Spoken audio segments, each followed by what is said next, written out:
Hello. 14 വർഷത്തോളമായി സിനിമയിൽ ഇല്ലെങ്കിലും അഭിനയിച്ച സിനിമകളിലൂടെ അസിൻ ഇന്നും നമ്മുടെ മനസ്സിൽ നിലനിൽക്കുന്നു. ഒരു മലയാള സിനിമയിലെ അഭിനയിച്ചിട്ടുള്ളൂവെങ്കിലും മലയാളിയായ അസിൻ നമുക്കേറെ പ്രിയപ്പെട്ട നടിയാണ്. തമിഴിലും തെലുങ്കിലും താരറാണിയായിരുന്ന അസിൻ അവിടെയും വിജയം ആവർത്തിച്ചു. 2001 സത്യനന്ദിക്കാട് സംവിധാനം ചെയ്ത നരേന്ദ്രൻ മക ജയകാന്തൻ വക എന്ന മലയാള ചിത്രത്തിലൂടെയാണ് അസിൻ അഭിനയ രംഗത്തേക്ക് കടന്നുവരുന്നത്.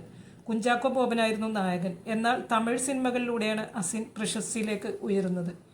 M Kumaran, son of Mahalakshmi, Ghajini, Pokkiri, Velayudham തുടങ്ങി നിരവധി സൂപ്പർ ഹിറ്റ് തമിഴ് ചിത്രങ്ങളിലും അവർ നായികയായി അഭിനയിച്ചു. ഗജനിയുടെ ഹിന്ദി പതിപ്പിലും അമീർ ഖാനൊപ്പം താരം വൻ വിജയം കൈവരിച്ചു. റെഡി, ഹൗസ്ഫുൾ 2, ബോൾ ബച്ചൻ, കിലാഡി 786 തുടങ്ങിയ സിനിമകൾ അസിന് ശ്രദ്ധ നേടിക്കൊടുത്തു. കൊച്ചിയിലെ കത്തോലിക്ക കുടുംബത്തിൽ പിറന്ന അസിന്റെ മാതാപിതാക്കൾ CBI ഓഫീസറും ഡോക്ടറുമാണ്.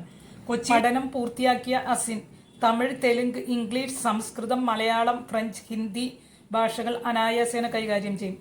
2016 മൈക്രോമാക്സ് സഹസ്ഥാപകൻ രാഹുൽ ശർമ്മയുമായി അവർ വിവാഹിതയാവുന്നത്.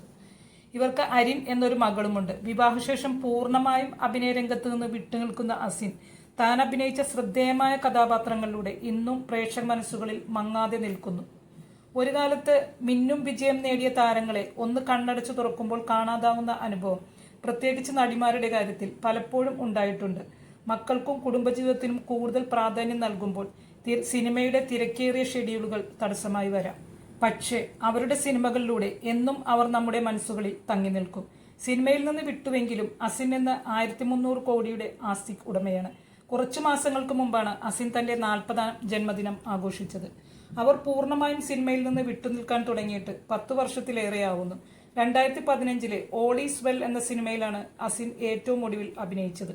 ഒരു പതിറ്റാണ്ടിലേറെ നീണ്ടുനിന്ന അഭിനയ ജീവിതത്തിൽ ഇന്ത്യൻ സിനിമയിലെ ഏറ്റവും വലിയ നടിമാരിൽ ഒരാളായിരുന്നു അസിൻ തോട്ടുങ്കൽ എന്ന കാര്യത്തിൽ സംശയമില്ല. ഒന്നിലധികം ഭാഷകളിലായി അവർ സിനിമകളിൽ അഭിനയിച്ചു. അവർ തൊട്ടതെല്ലാം പൊന്നാക്കി മാറ്റി. കമൽഹാസൻ, നാഗാർജുന, വിജയ്, പ്രഭാസ്, അജിത്, സൂര്യ, വിക്രം തുടങ്ങിയ ദക്ഷിണേന്ത്യൻ താരങ്ങൾ മുതൽ അമീർ ഖാൻ, സൽമാൻ ഖാൻ, അക്ഷയ് കുമാർ, അജയ് ദേവ്ഗൺ, അഭിഷേക് ബച്ചൻ തുടങ്ങി ബോളിവുഡ് താരങ്ങളുമായി വരെ കുറഞ്ഞ സമയത്തിനുള്ളിൽ അവർ സിനിമ പങ്കിട്ടു. തന്റെ കരിയറിന്റെ ഉന്നതിയിൽ അസിൻ ഒരു വിവാദത്തിലും അകപ്പെട്ടു. ഇത് അവരുടെ സിനിമാ ജീവിതത്തെ പ്രത്യേകിച്ച് തമിഴിൽ സാരമായി ബാധിച്ചുവെന്ന് കരുതപ്പെടുന്നു. 2009 ശ്രീലങ്കയിലെ ആഭ്യന്തര യുദ്ധം അവസാനിച്ചതിന് ശേഷം ദക്ഷിണേന്ത്യൻ ഫിലിം ആർട്ടിസ്റ്റ് അസോസിയേഷന്റെ വിലക്ക് നിലനിൽക്കെ അസിനും സൽമാൻ ഖാനും അടക്കം റെഡി എന്ന സിനിമയുടെ ഒരു പ്രധാന ഭാഗം ശ്രീലങ്കയിൽ ചിത്രീകരിച്ചതുമായി ബന്ധപ്പെട്ടായിരുന്നു വിവാദം. 2011 അഭിനയിച്ച കാവാലൻ ആയിരുന്നു അസിൻ അഭിനയിച്ച അവസാന തമിഴ് ചിത്രം. ഹിന്ദിയിൽ ഗജനിക്ക് ശേഷം അവരുടെ കരിയർ വളർന്നില്ല. 2012 പുറത്തിറങ്ങിയ ഗിലാഡി 786 ശേഷം 3 വർഷത്തിന് ശേഷമാണ് 2015 അഭിഷേക് ബച്ചനും ഋഷി കപൂറിനും ഒപ്പം അഭിനയിച്ച ഓൾ ഈസ് വെൽ എന്ന ചിത്രം വരുന്നത്. 2016 ബിസിനസ്സുകാരനായ രാഹുൽ ശർമ്മയുമായുള്ള വിവാഹശേഷം അവർ സിനിമയോട് പൂർണ്ണമായും വിട പറഞ്ഞു. എങ്കിലും സോഷ്യൽ മീഡിയ വഴി മകളുടെ വിശേഷങ്ങൾ അസിൻ പങ്കുവയ്ക്കാറുണ്ട്. ഒരിക്കൽ മകളുടെ പേരിനെ കുറിച്ച് അസിൻ പറഞ്ഞിരുന്നു, തന്റെയും രാഹുലിന്റെയും പേരിന്റെ ആദ്യ അക്ഷരങ്ങളിൽ നിന്നാണ് അരിൻ എന്ന പേര് കണ്ടെത്തിയത്. സർനെയിമായ റെയിൻ കൂടി ചേർത്ത് അരിൻ റെയിൻ എന്നാണ് മകളുടെ മുഴുവൻ പേര്. കുടുംബസമേതം മുംബൈയിലാണ് അസിൻ ഇപ്പോൾ. ഇടയ്ക്ക് മകൾക്കൊപ്പം കൊച്ചിയിലെ വീടും സന്ദർശിക്കാറുണ്ട്. എൻ്റെ വീഡിയോ കണ്ടതിൽ ഒരുപാട് സന്തോഷം. എൻ്റെ വീഡിയോ നിങ്ങൾക്ക് ഇഷ്ടമായാൽ ലൈക്ക് ചെയ്യാനും സബ്സ്ക്രൈബ് ചെയ്യാനും ഹൈപ്പ് ചെയ്യാനും മറക്കരുത്.